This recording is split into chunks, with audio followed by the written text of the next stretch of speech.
Hi everyone, and welcome to tonight's episode. I am Lady Novelist, and I know that most horror narrators are men, but I want to break the stereotypes and show you that women can read horror stories as well. I don't like artificial voices, that's why I narrate all my stories myself. So if you support human narrators, please hit the like button and subscribe to my channel. In tonight's episode, you will get to know the part of the world that I come from, Eastern Europe. It's a heaven for horror and paranormal stories, so listen up, because I'm sure you're gonna like what you hear.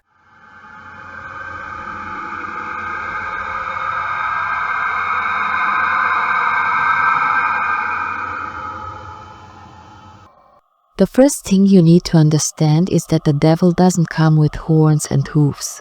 He doesn't smell of sulfur or slither through the shadows. No, he walks among us, perfectly disguised, perfectly human.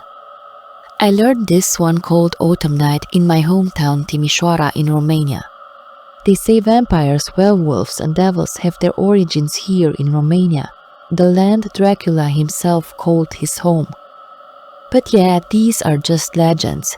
Nothing bad happens in Romania or in Eastern Europe. It is a safe place compared to the States where everybody carries a gun. It's a safe place, until it's not. I had been out late with friends, drinking in one of the bars near the city square. The streets were almost empty as I walked home, the night air sharp, the distant sound of traffic a murmur beneath the hum of the street lamps. The buildings, old, beautiful, looming, cast long, jagged shadows. I loved my city.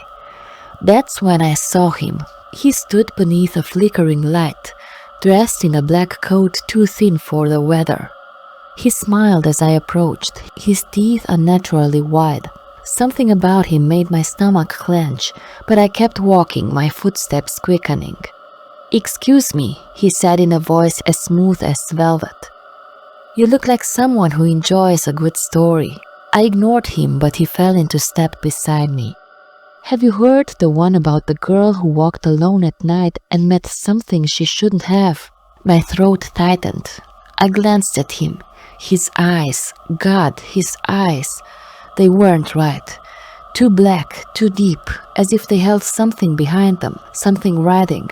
"I don't talk to strangers," I said, trying to sound firm. He laughed. "But we're not strangers, are we? I know you, Anna. I've known you for a long, long time." Ice shot through my veins. He shouldn't have known my name.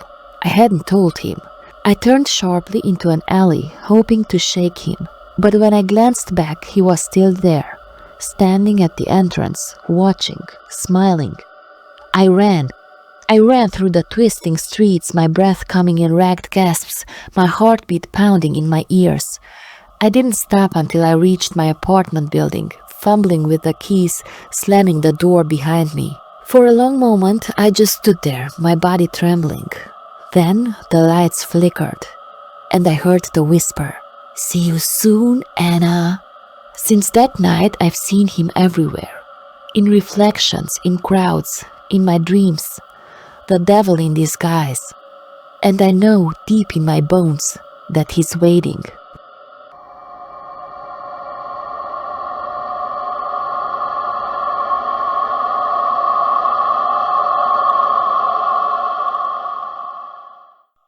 It was supposed to be a simple visit. Bran Castle, with its towering spires and carved wooden facades, was one of the most beautiful places in Transylvania. I had always wanted to see it, to step inside its lavish halls, to run my fingers along the old paintings and tapestries that whispered of history. It was Dracula's castle, and I always felt attracted to the horror, paranormal, creepy kind of stuff. Guess that's why I have this YouTube channel. But anyway, Bran Castle in the heart of Romania, deep in Eastern Europe, was the place I eagerly wanted to see with my own eyes. I never expected to lose myself there. The tour group moved ahead, their voices echoing against marble and wood. I lingered for a moment, admiring a grand mirror at the end of a dimly lit hallway. My reflection wavered, just for a second. A trick of the light, I told myself. But then the air shifted.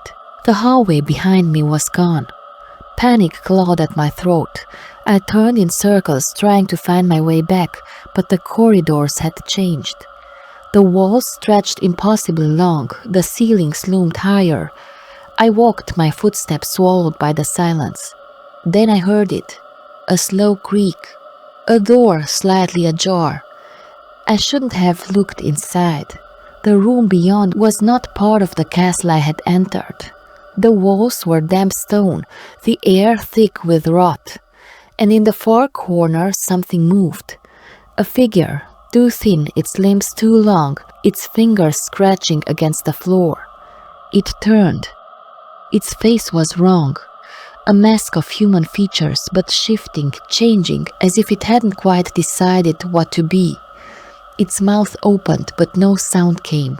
I ran. I tore through endless hallways, past rooms that should not exist, some filled with dust-covered toys, others with paintings of people whose eyes followed me, their expressions shifting when I wasn't looking. At last a door. I flung myself through it and stumbled into daylight. The tour guide was staring at me. "Miss, are you all right?" I turned back. The door was gone, just smooth, perfect stone. But I know what I saw. And sometimes in my dreams I still hear the creak of that door, waiting for me to step inside once more.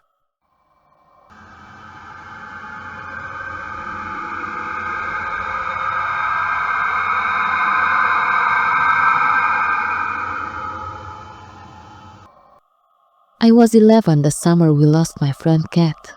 Resita was a city of iron and rust in Romania in Eastern Europe, its factories coughing smoke into the sky, its people hardened by the clang and fire of industry. But beyond the grey there was a place of strange beauty, the old lake Rucar-Bran, its surface a sheet of polished steel, its depths unfathomable. We were forbidden to go there.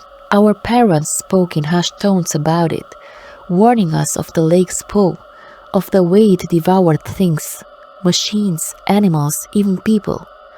But we were children, and fear was just another kind of game. That afternoon, the four of us, Kat, John, Bob, and I, stood at the edge of the water, skipping stones. The air was heavy with the scent of wet metal. The factories loomed in the distance, their chimneys like dead trees against the sunless sky. "Let's wade in," Kat said. She was always the bravest. We hesitated, but the heat pressed against us, urging us forward. We stepped into the lake, our feet sinking into the silt. The water was colder than we expected, as if it came from some ancient place untouched by the sun. That was when we felt it. Hands. They slid against our ankles, our calves, fingers cold and bony, grasping, curling. I shrieked. Bob tried to scramble back, but something jerked him down to his knees.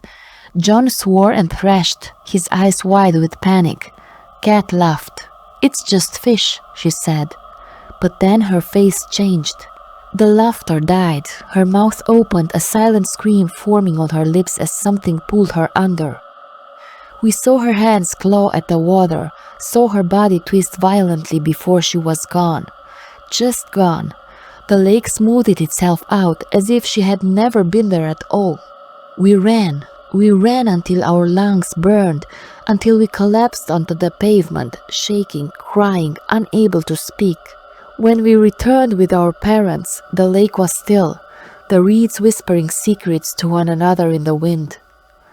They searched for hours, days, but they never found her. The adults told us we must have been mistaken, that she drowned, that the currents took her. But we knew better, because sometimes, even now, when I walk by that cursed place, I hear the water ripple. I hear laughter that isn't there. And when I look too long into the dark surface of the lake, I see fingers just below it, waiting.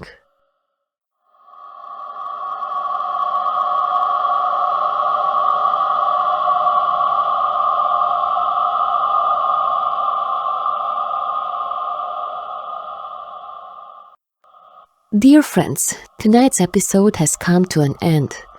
But I hope you enjoyed the 3 Eastern European horror stories I just read for you. If you support human narrators like me, please hit the like button and subscribe to my channel. And if you're up to an adventure, Eastern Europe and especially Romania can be your next destination. We have far more than just really good horror stories.